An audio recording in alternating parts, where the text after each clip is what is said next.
తండ్రి తన బిడ్డల ఎడల నడుచుకున్న రీతిగా మీలో ప్రతివాని ఎడల మేము నడుచుకుంటామని మీకు తెలియను. రైట్. అపోస్తలుడు పౌలు తెస్సలోనికీలో చెప్తున్న విషయాలు ఏంటంటే, దేవుడి మాటలు సువార్త విన్నారు, వాళ్ళ పాపాల కోసం యేసు చచ్చిపోయాడని నమ్మారు, వాళ్ళు ప్రార్థన చేస్తున్నారు, దేవుడు సహాయం చేస్తున్నాడు. అదే సమయంలో వాళ్ళు ప్రేమగా ఉండమని బోధించబడ్డారు, ప్రేమగా ఉంటున్నారు. కానీ అట్ ద సేమ్ టైం వాళ్ళు దేనికోసం సిద్ధపడాలంటే తన రాజ్యానికి, మహిమకి సిద్ధపడాలి. మనకి ఈ విషయాలు అర్థమవ్వాలి. మీరు గమనించండి, ఉదయాన్నే మనకి కొన్ని పనులు ఉంటాయి. ఉదయాన్నే అయిపోగానే మళ్ళీ మధ్యాహ్నం వచ్చేసింది కదా, మధ్యాహ్నానికి ఏమవ్వాలి, మళ్ళీ మనం సిద్ధపడాలి కదా. వాస్తవం మధ్యాహ్నం అయిపోయిందిలే అనుకునే లోపల ఏమొచ్చింది, సాయంత్రం వచ్చింది, మళ్ళీ సాయంత్రం సిద్ధపడాలి కదా. అంటే ఇక్కడ ఏంటి, ఒక విషయం జరగడం అనేది గ్రేట్ థింగే, గొప్ప విషయమే. ప్రభువుని నమ్ముకోవడం గొప్ప విషయం, ప్రభు తగినట్టుగా నడుచుకోవాలనే మనసు సిద్ధపరచుకోవడం మంచి విషయం, సహోదరు ప్రేమ కలిగి ఉండడం, దాంట్లో తమ కార్యసాధన చేసుకోవడం మంచి విషయం. కానీ అదే సమయంలో అల్టిమేట్గా వాళ్ళకి ఏం కావాలంటే, తన రాజ్యానికి మహిమకు పిలుచున్న వారి ఆయన మహిమకు తగ్గట్టుగా మీరేం చేయాలా, నడుచుకోవాలి. ఇది చాలా చాలా ఇంపార్టెంట్. దానికోసం ఆయన ఏం చేస్తున్నాడు, ఆయన రాజ్యం ఆయన మహిమ కోసం అంటే ఆయన ఏం చేస్తున్నాడంటే, వాస్తవానికి మేము మీలో ప్రతి వారిని హెచ్చరించుచు, ధైర్యపరచుచు, సాక్ష్యం ఇచ్చుచు, తండ్రి తన బిడ్డలు నడుచుకున్న రీతిగా మీలో ప్రతి వారిని మేము నడుచుకుంటామని మీకు తెలియదు.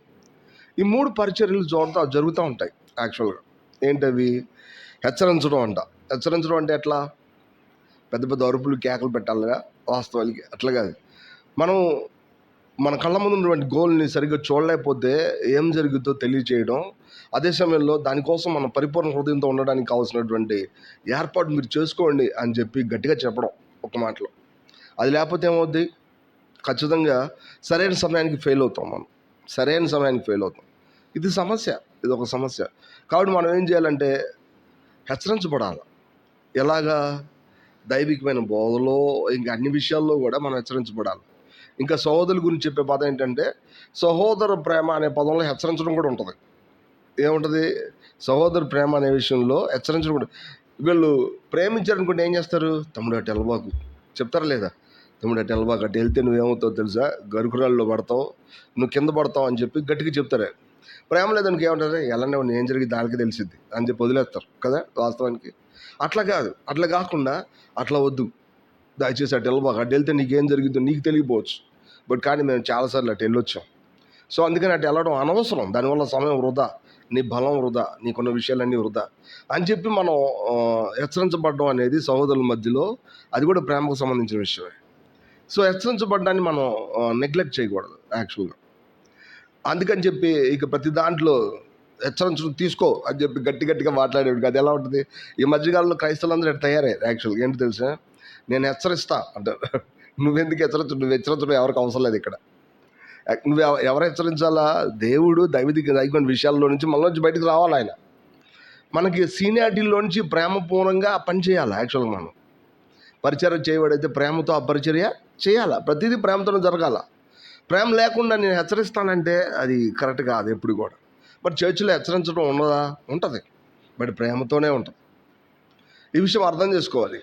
సో ఇప్పుడు హెచ్చరించడం, లేదంటే సాక్ష్యం ఇవ్వడం, లేదంటే కన్సోల్ చేయడం, ఇంగ్లీష్లో దాన్ని ఏమంటారంటే ధైర్యపరచడం అనే పదాన్ని కన్సోల్ చేయడం అని రాశారు. కన్సోల్ అంటే ఓదార్చడం అని రాశారు. ఇంగ్లీష్లో ఓదార్చడం అని పెట్టారు. అంటే ఏంటి, చాలాసార్లు మనం మిస్టేక్ చేస్తుంటాము, పడిపోతుంటాం, బలహీనంగా ఉంటాము. అంతేకాదు, శత్రువు తెలియకుండా మన మీద పడి వాడు మన వ్యక్తిత్వాన్ని ఆక్రమిస్తాడు. మనకి ఉన్న పరిశుద్ధమైన జీవితం, పవిత్రమైన జీవితం ఏమైందంటే ఎగిరిపోద్ది. ఎగిరిపోయిన తర్వాత ఒక 2 రోజులు, 3 రోజులు, 4 రోజులు అట్లా భయంకరమైన పొజిషన్లో ఉంటాం మనం తెలియకుండానే ఒక్కోసారి కదా. అలాంటప్పుడు ఏం చేయాలి, దేవుడిని వదిలేశాడా మిమ్మల్ని, అటు వదిలేశాడా? చాలాసార్లు ఎట్లా అనుకుంటారు, దేవుడికి మమ్మల్ని వదిలేశాడు, ఎందుకంటే మేము ఆయనకి ఏం లేవు, నమ్మకంగా లేవు, సో మేము చాలా తప్పులు చేసాం, పొరపాటు చేసాం, కాబట్టి ఇక మేము దేవుడు మమ్మల్ని ఏమాత్రం కూడా మరి అంగీకరించడు. చాలాసార్లు దైవికమైన పనిలో శత్రువు చేసే ఆ పన్నాగవంత ఇదే. ఏంటో తెలిసే, ఒకటి ఎక్కువగా తగ్గించేసుకోవడం, రెండోది అసలు తగ్గించుకోకుండా హెచ్చించుకోవడం. ఈ 2 జరుగుతూ ఉంటాయి ఎంతసేపు. హెచ్చించుకోవడం అంటే ఏంటో తెలిసే, పర్వాలేదు ఏం కాదు, వాళ్ళే చేస్తారు మనం చేయకపోతే అనే ఆ వైఖరి. రెండోది ఏంటో తెలుసా, ఎక్కువ భయపడటం. ఈ రెండు కూడా శత్రువు దగ్గర నుంచే వస్తాయి వాస్తవానికి. అపోస్తలుడు పౌలు వీటన్నిటిని కూడా రెండింటిని కూడా సరిచేయడానికి చక్కబెట్టడానికి సిద్ధంగా ఉంటాడు ఎప్పుడు కూడా. తెస్సలోనికలో ఉన్నటువంటి ప్రజలకి మీరు బాగున్నారు కరెక్టే, బట్ కానీ మీరు దేనికోసం వెయిట్ చేస్తున్నారంటే ఆయన రాజ్యాని కోసం, ఆయన మహిమ కోసం వెయిట్ చేస్తూ ఉన్నారు. మీరు దానికి తగ్గట్టుగా ఉండండి.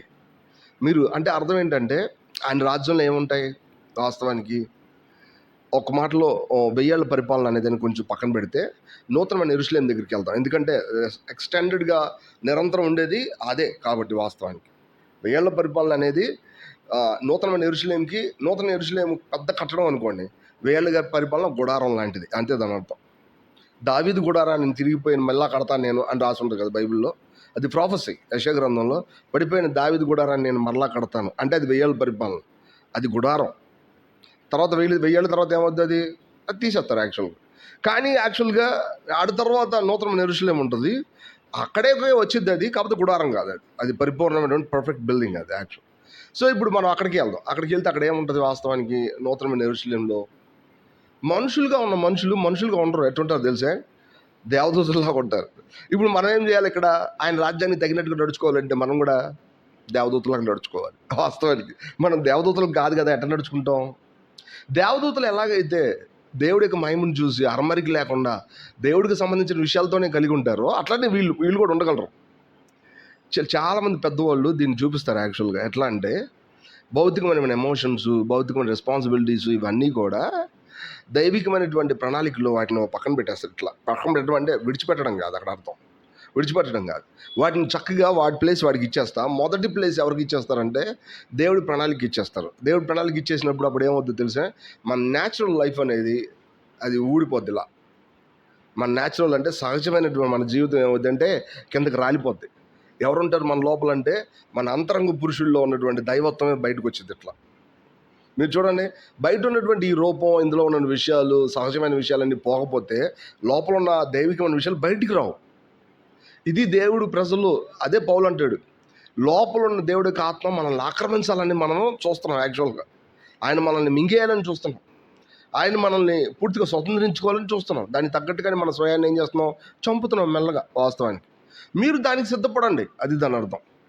ఆయన రాజ్యానికి, ఆయన మహిమకి అంటే దాని అర్థం ఆయన ఎట్లా రాచరికం చేయడానికి కావాల్సిన ఏర్పాట్లు చేస్తాడో, ఎట్లా తను చూపించుకుంటాడో అట్లా మీరు కూడా మిమ్మల్ని మీరు సిద్ధం చేసుకోవడానికి ఉండండి.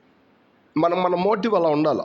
ఎందుకంటే అన్ని విషయాల్లో వాళ్ళు చాలా చక్కగా ఉంటున్నారు, బట్ స్టిల్ ఒకటే రిమైనింగ్ ఉంది. అదేంటంటే ఆయన రాజ్యాన్ని తగ్గట్టుగా ఉండడం అన్నమాట. అది ఎలాంటివి ఉంటుంది, నేను ఇంతకుముందు చెప్పినట్టు సహజమైన జీవితానికి అది ఏమవుద్దంటే సిలువ వేయబడతా ఉంటుంది. ఇప్పుడు చూడండి, పాప స్వభావం అనేది ఒకటి.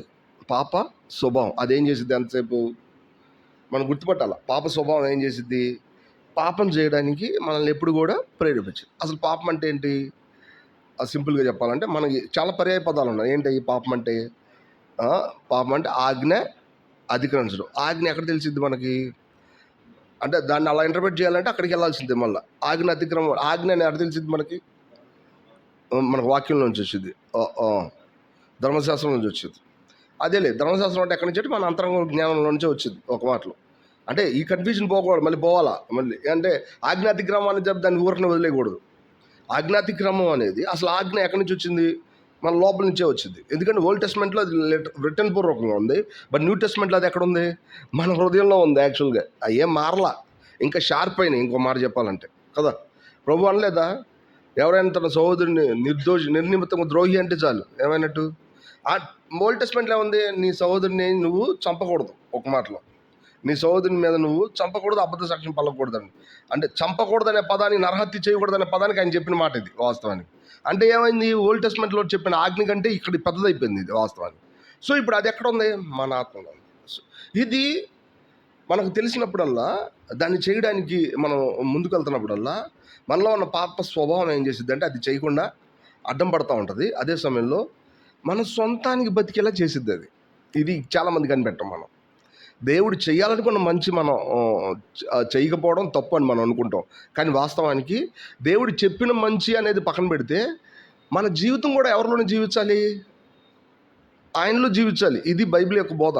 వాస్తవానికి మనం జీవితం ఎవరిలో జీవించాలంటే ఆయనలో జీవించాలి. కానీ మనలో ఉన్న పాప స్వభావం ఏదో పర్టికులర్గా ఓ ప్రత్యేకమైన విషయంలో మాత్రం దేవుడికి సంబంధంగా ఉంటే చాలు అన్నట్టు చెప్పుద్ది అది వాస్తవానికి. అది మనకిచ్చే అండర్స్టాండింగ్ అది. దీన్నే పెద్దోళ్ళు ఏమన్నారంటే, నీ స్వభావం అనేది దేవుడి వలన బతకాల్సి ఉండగా, పాప స్వభావం అనేది వాస్తవానికి నువ్వు దేవుడి కోసం బతకకుండా నీ కోసం నువ్వు సామాన్యంగా బతుకుతా ఆయన కొంత సమయం ఇవ్వు అన్నట్టుగా చెప్పిద్ది అది యాక్చువల్. కానీ అది తప్పని మనం అనుకోం. ఇది సమస్య. ఇక్కడ సమస్య ఏంటంటే, నా మాటలు మీకు అర్థమవుతున్నాయి లేదు అటు వివరించి చెప్పాలి, నాకు అర్థం కాలేదు.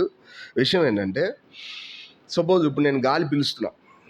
గాలి పీల్చడం తప్పు కాదు. అంటే మీరు ఇది చేస్తారో లేదని పక్కన పెడితే ఇదంతా సత్యం అని మనకు అర్థం అవ్వాలి.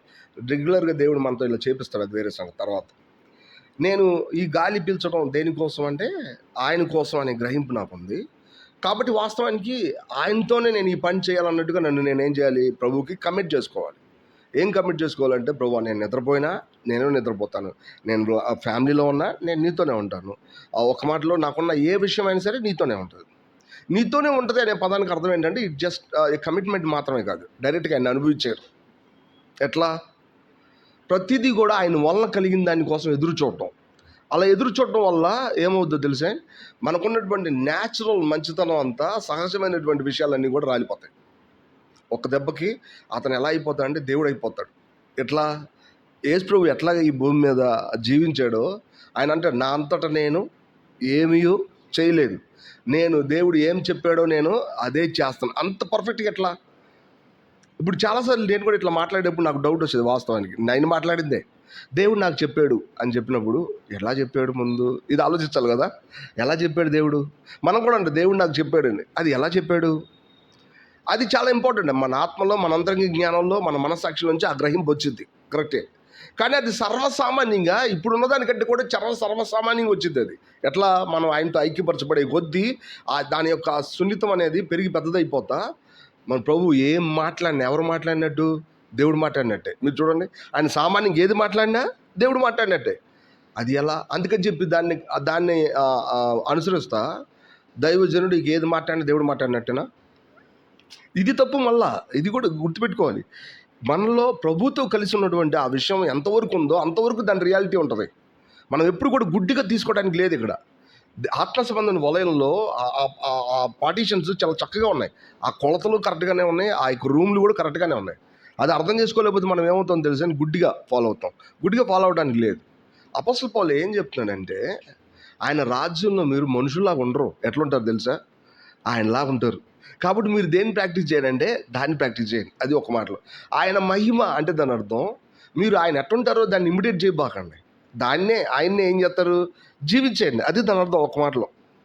ఇమిటేట్ చేయమని మనం చెప్పలేదా? చెప్పారు. అది మన వైపు నుంచి తీసుకునే విషయం. కానీ నిజానికి అనుభవంలోకి వచ్చేసరికి మనం ఇమిటేట్ చేయొద్దు. ఎవరిని అనుభవించాలా? ఆయన అనుభవించేయాలా. యేసు ప్రభు లాగా ఉండాలని మనం పిలువబడ్డాం. అప్పుడు తెలియకుండానే మనం ప్రభువు సమర్పించుకోవట్లేదా? సమర్పించుకుంటున్నాం. ఆయన ఏం చేస్తాడో చూసి దాన్ని చేయాలని మనం అనుకుంటున్నాం. కానీ అట్ ద సేమ్ టైం అల్టిమేట్లో ఆయన ఏం చేశాడు ఇంతకుముందు, ఇప్పుడు కూడా చేయాల్సింది ఎవరు? ఆయనే. మీరు గమనించారా? ఇంతకుముందు ఏం చేశాడు, ఇప్పుడు కూడా చేయాల్సింది ఎవరు? ఆయనే. ఆయన ఇంతకుముందు ఈ 33.5 సంవత్సరాలు ఈ భూమి మీద జీవించాడు. ఇప్పుడు ఆయన మళ్ళా ఇన్ని వేల సంవత్సరాలు ఆయనే బతుకుతున్నాడు. ఎవరిలో? మనలో. ఇది అసలు విషయం, అర్థం చేసుకోవాలి. ఆయన మనలో బతుకుతున్నప్పుడు మనం ఆయనకి అప్పచెప్పుకునే కొద్దీ మనం ఏమవుతాం తెలుసా? ఆయనలాగా అవుతాం. ఆయనలాగా అయిపోతే ఎట్లయిపోతాం? ఆ పదం చూడండి చాలా క్లియర్గా. ఎట్లా అయిపోతాం అని కాదు, అపోస్తలుడు అట్లా చెప్పాడు. 1 యోహాను 3:2 1 యోహాను పత్రిక 3:2.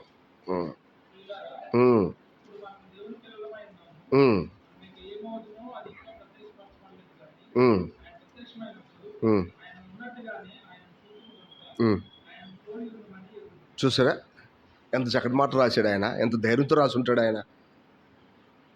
పిల్లలారా, మనం ఇంకా ఏమవుదామో అది ప్రత్యక్షపరచబడలేదు అనే పదానికి అర్థం ఏంటంటే, ఎట్లా ఇది జరిగిద్దో అది యాక్చువల్గా ఓల్డ్ అక్కడ ఉన్నటువంటి ఒరిజినల్ టెక్స్ట్లో ఎట్లా ఇది, లేదంటే ఇంకా దాని యొక్క రియాలిటీలో ఉన్నటువంటి పర్ఫెక్ట్ ఏంటనేది మనకు తెలియదు. కానీ ఓవరాల్గా అక్కడ ఉన్నటువంటి ఆ అండర్స్టాండింగ్ ఏంటో తెలుసా?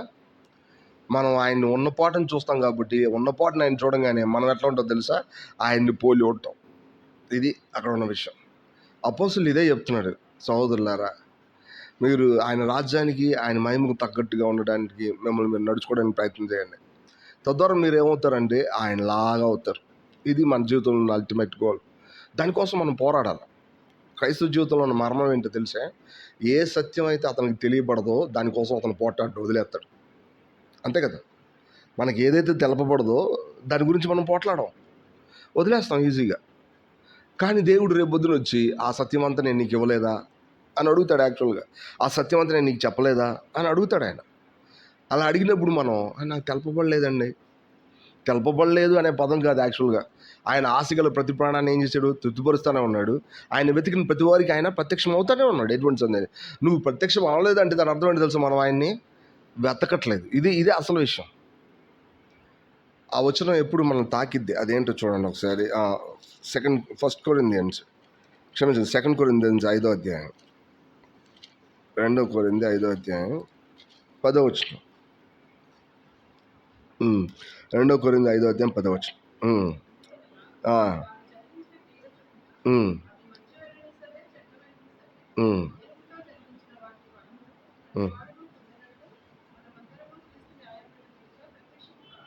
మీరు చూసారా? క్రీస్తు న్యాయపీఠం అంటే దాని అర్థం జడ్జ్మెంట్ అని అర్థం. మనకు తెలుసు, చాలామందికి ఈ బోధలు మనం వింటానే ఉన్నాం. అయితే ఇంకా చాలామంది అర్థం చేసుకోలేదేమో. ఇది ఎక్కడంటే మన మిడ్ ఎయిర్లో జరిగిద్ది, ఇది మధ్యాకాశంలో జరిగిద్ది. ఇది మనం అందరం ఎత్తబడిపోయిన తర్వాత ఎత్తబడిపోయామని చెప్పి సంతోషపడే లోపల ఆయన వచ్చి నువ్వేం చేసావు నీ జీవితంలో అని చెప్పి ఆయన అడుగుతాడు యాక్చువల్గా. ఎందుకని? నీకు తెలపబడిన సత్యం లేదంటే నా సత్యం ఎంత ఎత్తులో ఉంది, నువ్వు దానికోసం ఎంతవరకు నిన్ను అప్పచెప్పుకున్నావు అని అడుగుతాడు ఆయన.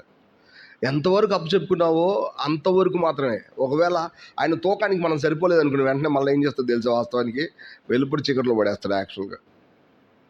ఎందుకంటే మనం ఇంకా ఆయన తూకానికి సరిపోవాలి కాబట్టి. యాక్చువల్గా ఇక్కడ విషయం అది. అపొస్తలులు ఏం చెప్తున్నాడు తెలుసా? మనం చేసే ప్రతి పని విషయంలో తీర్పు తీర్చు నిమిత్తం ఆయన మనల్ని క్రీస్తు న్యాయపీఠం ఎదుట ప్రత్యక్షం చేస్తాడు. మనకి ఎంతవరకు తెలుసు అనేది కాదు, మనం ఎంతవరకు జీవించాం అనేది ఇక్కడ కొలవబడింది. నాకు ఎంతవరకు తెలుసు అనేది కూడా కాదు. కానీ చాలామంది కనీసం తెలియడం కూడా లేదు. ఇప్పుడు చూడండి ఎలా ఉందో. తెలియడం కూడా లేదు. తెలియకపోతే ఎలా దానికోసం ప్రయాసపడతాడు? ప్రయాసపడకపోతే ఎలా తన జీవితంలో జీవిస్తాడు? ఇదంతా కష్టమే. అసలు తెలియలేదండి. ఇంకెట్లా? అక్కడే మంచి ఒక మాటలో ఒక తలాంతు తీసుకున్నటువంటి ఆ దాసుడు చేసిన పని ఏంటో తెలుసా? భూమి తీసి దాంట్లో గొయ్యి తీసి దాంట్లో దాచిపెట్టాడు. అతను ఏమన్నాడు తెలుసా? నువ్వు విత్తనం చోట కోయివాడును, చల్లని చోట పంట కూర్చుకునేవాడు. నిజానికి అవన్నీ తప్పుగా అర్థం చేసుకోబడి అతని జీవితంలో. ఆయన నేను కట్టిండని నీకు తెలుసా? నిజానికి ఆయన కట్టిండు కాదు. 2 తలాంతులు తీసుకున్న 5 తలాంతులు అడిగిన ఆయన కట్టిండు కాదు. వీళ్ళు తప్పుగా అనుకున్నారు యాక్చువల్గా. నీకు ఇచ్చేస్తాను, నాకు తెలిసిన దాంట్లో నేను ఉంటా అంతే అట్లా అన్నావు అనుకో. నువ్వు రేపొద్దున ఇంత అంతస్తు నీకు ఇవ్వబడినప్పుడు నువ్వేం చేసావు దాని గురించి అని ఆయన అడుగుతాడు. మనకు అర్థం అవ్వాలి. అంటే తెలుసుకోకపోవడం మంచిదా? ఇక్కడ అట్లా కాదు. పరిపూర్ణమైన ప్రేమలో పరిపూర్ణ విమోచన అనుభవించిన మనం పరిపూర్ణమైన స్థాయిని చూడగలిగి దాన్ని మనం అప్పచెప్పుకోవాలి. నిజమే, ఈ భూమి మీద మనం ఎవరం పరిపూర్ణులు కాదు, ఇది నిజమే. కానీ అదే సమయంలో పరిపూర్ణ హృదయం వల్ల కలిగిన పరిపూర్ణమైన క్రియలు ఉంటాయి, వాటిని ఆయన పరిపూర్ణం చేస్తాడు. ఎట్లా? మనకు తెలియదు వాటిని. అపోస్తలుడు పేతురు అంటాడు, కొంతకాలం శ్రమ పడిన పేదట ఆయన తానే మిమ్మల్ని పూర్ణులుగా చేసి ఆయన నిలబెడతాడు. ఎలా? అది ఆయనకి తెలిసి వాస్తవానికి మనల్ని నిలబెడతాడు ఖచ్చితంగా. కానీ మనం దానికోసం పోరాడినప్పుడు ఖచ్చితంగా ఆయన వీళ్ళు నా రాజ్యానికి సరిపోతారు. ఎందుకంటే మన మనస్సాక్షికి తెలిసిన ప్రతి సత్యానికి మనల్ని మనం అప్పచెప్పుకోవడం అనేది ఒక నిజమైన క్రైస్తవుడి యొక్క లక్షణం. అది మనం లేకపోతే ఏమవుతుందో తెలిసే, దాంట్లో ఉన్నటువంటి ఫ్రెష్నెస్ పోతుంది, దాంట్లో ఉన్నటువంటి చురుకుదనం పోతుంది, అందులో ఉన్నటువంటి ఆ జీవంలో ఉన్నటువంటి ఆ మంచి పదార్థాన్ని పోగొట్టుకున్నప్పుడు ఏమవుతుందో తెలిసే, ఒక స్టాండర్డ్కి సెట్ అవుతాం. రేపు పొద్దున ఆయన వచ్చినప్పుడు ఆ స్టాండర్డ్ మనల్ని వెలితి చేసేస్తుంది యాక్చువల్గా. అందుకని మనం అట్లా ఉండదు. పౌలు ఇదే అంటాడు కదా, నన్ను నేనే విమర్శించుకోను అన్నాడు కదా. ఎందుకు? ఆ మాటకు అర్థం ఏంటి అంటే తన లైఫ్లో తనకు తెలిసిన సత్యాన్ని అంతటిని ఏం చేసేస్తున్నాడు? ఆయన చేసేస్తున్నాడు. అది దాని అర్థం. నన్ను నేనే విమర్శించుకోను అనే పదానికి అర్థం ఏంటంటే, నా లైఫ్లో దేవుడు నాకు చెప్పిన దాని విషయంలో అంతట్లో నేనేం చేస్తాను? నన్ను నేను చాచుకుంటున్నాను శుభ్రంగా దేవుడి కోసం. ఇది నాకు సరిపోతులే, అది నాకు సరిపోతులే అని అనుకోవట్లేదు ఆయన. That is the important thing. So ఇప్పుడు తను దాచుకోవడం వల్ల ఏం జరిగిందంటే నా మీద నాకు తప్పులు కనపడట్లేదు. ఆ మాటకు అర్థం అది. మనం కూడా ఆ మాట అంటామా లేదనేది మనకే తెలియాలి యాక్చువల్గా. ఇప్పుడు నేను ఆ మాట అన్నాను అనుకోండి, నాకే తెలియాలి ఏమని అంటే నిజంగా దేవుడు చెప్పిన ప్రతిదానికి నేను పరిపూర్ణంగా చాచుకుంటున్నానా లేదని నాకే తెలియాలి వాస్తవానికి. నేను ఆ మాట అంటాను లేదు, నిజానికి ఆ మాట ఆయనే అన్నాడు. నన్ను నేనే విమర్శించుకోను, ఆయనను నన్ను విమర్శించువాడు దేవుడే. ఆ పదంలో రెండు అర్థాలు ఏంటంటే, మన మెదడుతో మనల్ని మనం విమర్శించుకోకూడదు, అది ఒక పదం. రెండోది ఏంటంటే, మనల్ని విమర్శించాల్సింది ఎవరు? దేవుడే, దేవుడికి అప్పచెప్పుకోవడం. అట్ ద సేమ్ టైం నన్ను నేనే ఎందుకు విమర్శించుకోనంటే, ఆయన చెప్పిన ప్రతి సత్యానికి నన్ను నేనేం చేస్తున్నాను? అప్పగించుకుంటున్నాను. అది దాని అర్థం. సో అందుకని చెప్పి దైవికమైన వెలుగులో వచ్చిన ప్రతి వాక్యానికి మనం అప్పచెప్పుకోవడం అనేది ఒక చక్కటి ఫ్రెష్ లైఫ్ జీవిస్తున్న వ్యక్తికి తార్కాణం. అది గుర్తు ఒక మాటలో. మనం ఇది అర్థం చేసుకోగలగాలి. దానికోసం పౌలు హెచ్చరిస్తాడు, తర్వాత ఏం చేస్తాడు? కన్సోల్ చేస్తాడు, ధైర్యపరుస్తాడు. తర్వాత ఏం చేస్తాడంటే సాక్ష్యం ఇస్తాడు. ఈ విషయాలు మనకు అవసరం. సాక్ష్యం ఇవ్వడం అంటే దైవికమైన విషయాలు ఇట్లా ఉన్నాయని చెప్పి వాళ్ళకి అర్థమయ్యే వరకు చెప్పడం, లేదా వాళ్ళ జీవితం దాని నుంచి చూపించడం. ఎట్లా అంటే, మేము ఇట్లా ఉండేవాళ్ళం, మమ్మల్ని ఇట్లా చేసాడు ఆయన, సో మేము దాన్ని ఇట్లా అనుభవిస్తున్నాం అనే విషయాల్ని వాళ్ళకి అర్థమయ్యేటట్టు చెప్పగలిగేలా సాక్ష్యం ఇవ్వడం ఒక మాటలో. ఆ మూడు ఆయన ఎంతో ఓపికగా చేశాడు. చర్చ్ లైఫ్లో ఇది జరగాల. హెచ్చరించడం, ధైర్యపరచడం, సాక్ష్యం ఇవ్వడం. మన లైఫ్లో అంతే. మీరు చూడండి, సపోజ్ మనలో కొంతమంది వాళ్ళకి తెలిసినటువంటి ఆత్మ సంబంధమైన అంతస్తు మేరకు ఉన్నారు వాళ్ళు, అది మంచిదే, అది విషయం. అది వాళ్ళకి తెలిసినంత దానికి తమ అప్పగించుకుంటున్నారు. ఈ లోపల తమకంటే జూనియర్స్ ఉన్నారు, వాళ్ళకి ఏం చేయాలా? ఈ విషయాలు చేయాలా? ఏం చేయాలా? హెచ్చరించాలా, ధైర్యపరచాలా, సాక్ష్యం ఇవ్వాలా. ఇట్లా చెప్తున్నప్పుడు ఏం జరుగుద్ది? చర్చ్ లైఫ్ త్వరగా ఏమవుద్ది అంటే బిల్డ్ అవుతూ ఉంటుంది, త్వరగా బిల్డ్ అవుతుంది. ఆయన రాజ్యానికి, ఆయన మహిమకు తగ్గట్టుగా త్వరగా బిల్డ్ అవుతూ ఉంటుంది. మన లైఫ్లో మనం ఇలా చేయడం అనేది కూడా చాలా చాలా ఇంపార్టెంట్. ప్రభు చెప్పలా, మీరు చూడండి, సాక్ష్యం ఇవ్వడం అనేది అది కేవలం ఒక ప్రత్యేకమైన విషయం కాదు, జనరల్ థింగ్. అది సాక్ష్యం ఇవ్వడం అనేది ఏంటది? జనరల్. నేను రోడ్డు మీద నడిచినప్పుడల్లా నన్ను చూసిన వాళ్ళు జనాలు ఏమనుకుంటారు? పెద్ద పులు తిరుగుతుంది అనుకుంటారా? మీరు గమనించండి, ఏమనుకుంటారు? మనిషే తిరుగుతున్నాడు అనుకుంటారు. అవునా కదా? వాస్తవానికి రోడ్డు మీద తిరుగుతున్నప్పుడల్లా ఎంతగా చూసి పెద్ద పులు తిరుగుతుంది ఏంటి అని అనుకున్నారా? అది సాక్ష్యం. నేను మనిషిని అని చెప్పడానికి అదొక సాక్ష్యం. అవునా కదా? వాస్తవానికి అట్లనే మనం కూడా వీళ్ళు దేవుడి బిడ్డ అని చెప్పడానికి తెలియకుండానే వాళ్ళ గుణ లక్షణాల నుంచి ఆయన బయటకు వస్తూ ఉంటాడు. కోర్స్ చాలాసార్లు మనం అట్లా కనబడుతుంటాం, బట్ కానీ ఇటువంటి సాక్ష్యం అనేది సర్వసాధారణంగా జరగాల్సిన విషయం. మనం ఎప్పుడైతే డల్గా ఉంటామో సాక్ష్యం ఏమవుద్ది? ఆవిరవుతుంది కదా? అట్లా కాకుండా మనం ఎప్పుడైతే చురుకుగా ఉంటున్నామో తెలియకుండా సాక్ష్యం ఏమవుద్ది అంటే దాని వైబ్రేషన్ పెంచుతాయి. లేకపోతే ఏమవుద్ది? చాలా సింపుల్గా, వీళ్ళు క్రైస్తవులు అని చెప్తారు కానీ మిగతా వాళ్ళకంటే వీళ్ళే బలహీనంగా ఉంటారు అని చెప్తారు యాక్చువల్గా. అట్లా చెప్పినప్పుడు ఏమవుద్ది? మన సాక్ష్యం బాగుంటుందా? నో. ప్రతి ఒక్కరి జీవితంలో ఏదో ఒక రోజు ఈ గడియ వచ్చింది, ఎటువంటి సందేహం లేదు. ఈ గడియ ప్రతి ఒక్కరి జీవితంలో ఏదో ఒక రోజు, నా జీవితంలో లేదని చెప్పడానికి లేనే లేదు. ప్రతి ఒక్కరి జీవితంలో బలహీనతలు ఉంటాయి, ఇలాంటి సంగతులు జరుగుతూనే ఉంటాయి. కానీ మనం దేనికోసం పోరాడాలా? ఆ సాక్ష్యం వాళ్ళకి అర్థమయ్యే వరకు మనం ఏం చేయాలి? ప్రభువుకి అప్పచెప్పుకుంటూ ఉండాలి. తెలియకుండా మనలో నుంచి ఆయన వాళ్ళకి అర్థమవుతాడు. అట్లా లేకపోతే ఏమవుతుందో తెలిసే, రాజ్యానికి మహిమకు తగ్గట్టుగా మనల్ని మనం అప్పచెప్పుకోవట్లేదు. ఇవన్నీ సామాన్యంగా జరిగిపోయే విషయాలు. సో అందుకని పౌలు దానికోసం ఆ పరిచర్యలు చేస్తూనే ఉన్నాడు. మనం అయితే మన హృదయాన్ని అప్పచెప్పుకోవాలి. ప్రభువా, మేము కేవలం పాప స్వభావం నుంచి విడిపించడం మాత్రమే కాదు, మా సహజమైన జీవితాన్ని కూడా మేము ఏం చేయాలా? విడిచిపెట్టడానికి మేము సిద్ధంగా ఉండాలి. నిజమే, ఇది చాలా పెద్ద బోధే, నిజమే. అలా అని చెప్పి ఎప్పటికీ చెప్పుకోలేనంత పెద్ద బోధ అవ్వాలా ఇది? నేను అడగలేదు. ఇది పెద్ద బోధే, కరెక్టే. ఎప్పటికీ చెప్పుకోలేనంత పెద్ద బోధ ఉందా బైబిల్లో? మనకు తెలియకుండా మర్మంగా ఉంచగలిగే పెద్ద బోధలు ఏమైనా ఉన్నాయా బైబిల్లో? నన్ను అడగనే. చాలా విషయాలు మర్మాలే కదన్నా, కరెక్టే. అవి ఎందుకు ఇచ్చాడు మనకి? తెలుసుకోవాలనే కదా. అవి మనం చూడకూడదు, ఆ గ్రంథం ఎప్పకూడదు మనం అన్నట్టు బైబిల్లో ఉన్నాయా ఏమన్నా? ఈ గ్రంథంలో ఉన్న ప్రవచన వాక్యాలు చదువువాడు, వినువాడు, గైకొనువాడు, అందుకని ప్రకటన గ్రంథాన్ని మూసేశాడు. అప్పుడు అర్థమవుద్దా మనకేమన్నా?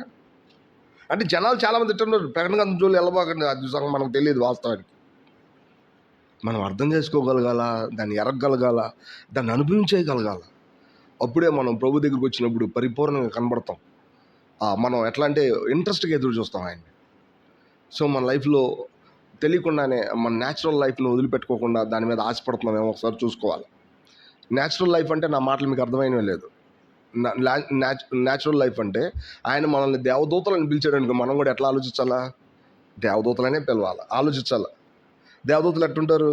2 రెక్కలు ఉంటాయి వాస్తవానికి, లేదంటే కింద పాదాలు ఉంటాయి, 6 రెక్కలు ఉంటాయి సెరాబుల్కి కదా. 6 రెక్కలతో ఏంటంటే 2 రెక్కలతో కాళ్ళు మూసుకుంటే, 2 రెక్కలు తమ ముఖాన్ని మూసుకుంటే 2 రెక్కలు ఎగురుతూ ఉంటాయి. అట్లా మనం కూడా ఆలోచించాలి. ఎట్లా ఆలోచిస్తారు వాస్తవానికి? మీకు తెలీదు, స్పిరిచువల్ సిగ్నిఫికెన్స్ ఉంటుంది అక్కడ.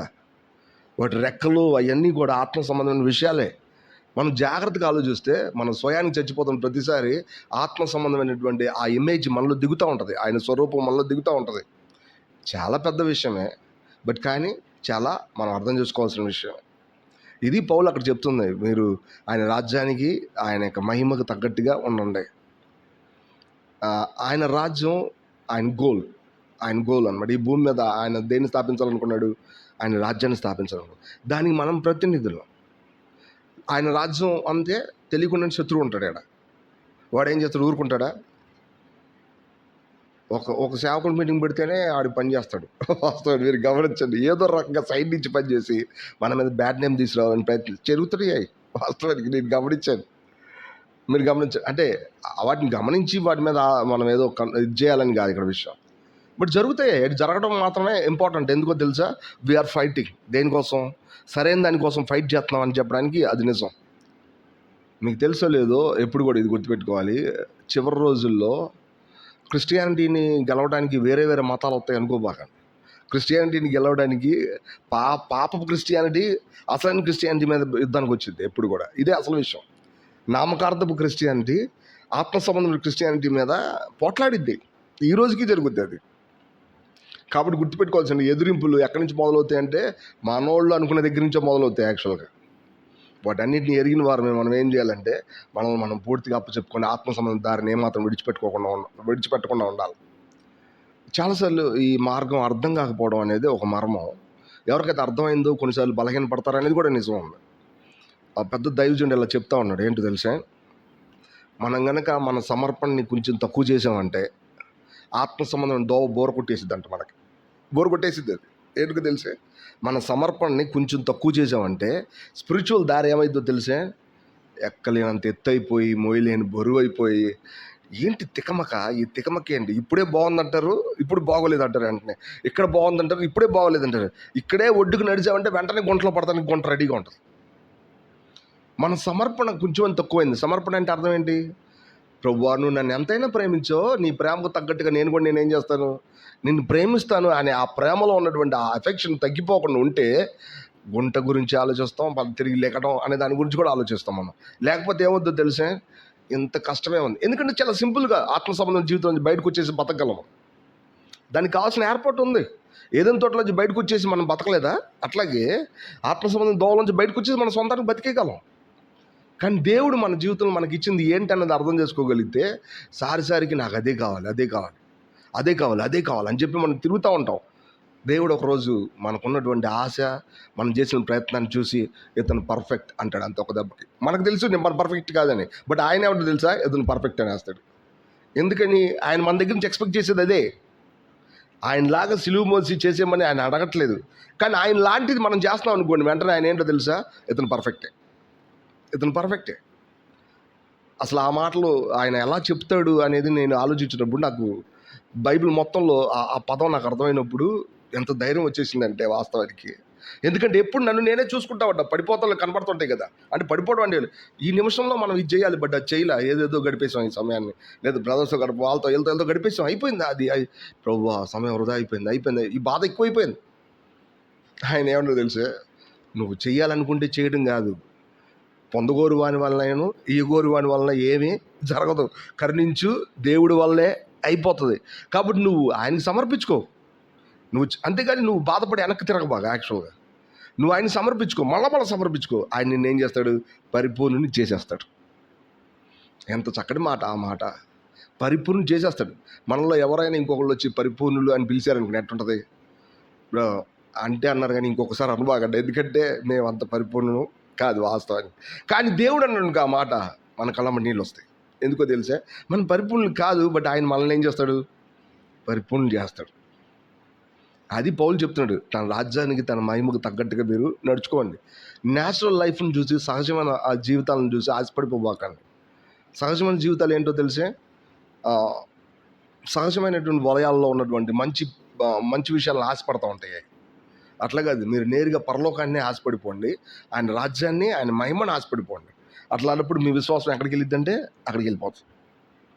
కాబట్టి మనం అలా ఉండడానికి కావాల్సిన ఏర్పాటు చేసుకోవాలనేది మనకు ఉన్న విషయం. కాబట్టి మనకు అర్థమైనంత వరకు, లేదంటే మనం ప్రభు మనకు సహాయం చేయనట్లు ప్రార్థన చేద్దాం. రేపటి పరిచర్య కొరకు విజ్ఞాపన చేద్దాం. ప్రభు కృపను బట్టి సువార్త బిగినింగ్ కోసం దేవుడు సహాయం చేశాడు. అయితే మనం ఇంక సువార్తలు కూడా చేయాలా. ఆ సువార్త విషయంలో మనకి సువార్తలు చెప్పేవాళ్ళు కావాలి. మనకు ఇప్పుడు ఎవరు కావాలి? ఎవరు చెప్పలేరా? చెప్పరా? చెప్తారు. బట్ బాగా చెప్పగలగాల, స్పిరిచువల్గా చెప్పగలగాలి. మనలో మనకేం కావాలా? మోర్ టాలెంట్ కావాలి, మోర్ పవర్ కావాలి. ఎలా వచ్చింది అది? బాగా ప్రాక్టీస్ చేస్తే వచ్చిద్దా? కోర్స్ ప్రాక్టీస్ లేకుండా ఏం రాదు, ఎటువంటి సందేహం లేదు, ప్రాక్టీస్ లేకుండా రాదు. కానీ ఇక్కడ ప్రాక్టీస్ అనకూడదు, విశ్వాసం అనాలి. దాన్ని ప్రాక్టీస్ అనకూడదు. మీరు ప్రాక్టీస్ చేస్తారు, బట్ కానీ దాన్ని విశ్వాసమే అనాలి. అభ్యాసం కూసు విద్య అని తెలుగులో ఒకటి ఉంది. ప్రాక్టీస్ మేక్స్ మ్యాన్ పర్ఫెక్ట్ అని పదం ఉంటుంది. కానీ నిజంగా ప్రాక్టీస్ చేయదు పర్ఫెక్ట్గా. ఎవరు చేస్తారు? దేవుడు చేస్తాడు. వాస్తవానికి ఎంతోమంది ప్రాక్టీస్ చేశారు, అందరూ పర్ఫెక్ట్ అయ్యారు. మరి ఒలింపిక్స్ కోసం 4 సంవత్సరాల నుంచి ప్రాక్టీస్ చేస్తాను. ఎవరు పర్ఫెక్ట్ అవుతారు? ఒక్కడే అవుతాడు. 1, 2, 3 అని 3 రకాలు ఇస్తారు వాళ్ళు కదా. వీళ్ళు ముగ్గురులో కూడా మొట్టమొదటిడే వీళ్ళందరికంటే బెస్ట్ అనే కానీ పర్ఫెక్ట్ అని చెప్పలేము. మళ్ళీ అక్కడ విషయం ఏంటంటే, మనం ప్రాక్టీస్ చేస్తా ప్రభు మీద ఆధారపడడం వల్ల జరిగే ఏర్పాటే అయి ఉండాలి. కానీ మనం ఏదో టాలెంట్ని అభ్యాసంగా సంపాదించేది కాదు ఇది. వాస్తవానికి ప్రభు మీద ఆధారపడటం వల్ల వచ్చేది. సో మీరు ఆధారపడండి. ప్రాక్టీస్ లేకపోయినా ఏం జరిగింది? కొన్నిసార్లు వచ్చేసింది బయటికి, ప్రాక్టీస్ లేకపోయినా. కాబట్టి మీలో కార్యసాధకమయ్యే దేవుడి యొక్క బలాన్ని మీరు ఆశించండి. దాన్ని ప్రాక్టీస్ చేయండి, అభ్యాసం చేయండి. తప్పకుండా దేవుడు మీ నుంచి బయటకు వస్తాడు. అది సువార్తలోనూ, చర్చ్ లైఫ్లో వాక్యం పంచుకునే విషయంలోనూ, బయటికి ఎక్కడిని పంపించినప్పుడు అక్కడ దేవుడి యొక్క వాక్యాన్ని పంచడంలోనూ మనం ఎంతో విరివిగా వాడబడతా ఉండాలి. రైట్? చెయ్యి వాడకుండా అలాగే ఉండడం మంచిదని నేను అనుకుంటే ఏమైనా ఉపయోగం ఉందా? ఈ చెయ్యిని ఇలా పెట్టి, రష్యా ప్రధానమంత్రి రైట్ హ్యాండ్ని ఎక్కడో పెట్టుకుంటాడు, రైట్ హ్యాండ్ లెఫ్ట్ హ్యాండ్ పెట్టుకుంటాడు, కదల్చదు దాన్ని. ఒక చెయ్యినే ఊపుతాడు ఇలా నడిచేటప్పుడు కూడా. ఆయన గురించి ఒక ఆర్టికల్ రాశాడు. ఎందుకు అట్లా చేస్తాడంటే, ఆయన సైన్యంలో పనిచేసాడు. శత్రువుని ఏమాత్రం తక్కువ అంచనా వేయకుండా కోసం ఇక్కడ రివాల్వర్ ఉంటుందంట. తక్కువ తీసాడు కాల్చడానికి వీలుగా. ఆయన కావాలని దాన్ని అక్కడ పెట్టుకుంటాడంట. యాక్చువల్గా దాన్ని వాడు కానీ దేనికోసం వాడతాడంటే, అసలైన దానికోసం వాడడానికి అక్కడ వీలు. ఇప్పుడు సరే, నేను అట్లనే ఈ చైన్ వాడకుండా ఉన్నాను అనుకోండి, కుదిరిద్దా? నా బాడీలు దేన్ని వాడకుండా ఉండకూడదు, అన్నిటిని వాడాలి యాక్చువల్గా. సో అందుకని మనల్ని మనం ప్రాక్టీస్ చేద్దాం, అభ్యాసం చేద్దాం. ఆయన రాజ్యానికి తగినట్టుగా దేవుడు ఆయనే చేస్తాడు యాక్చువల్. కాబట్టి పరిపూర్ణమైన దేవుడికి మనం పరిపూర్ణంగా అప్పచెప్పుకుందాం.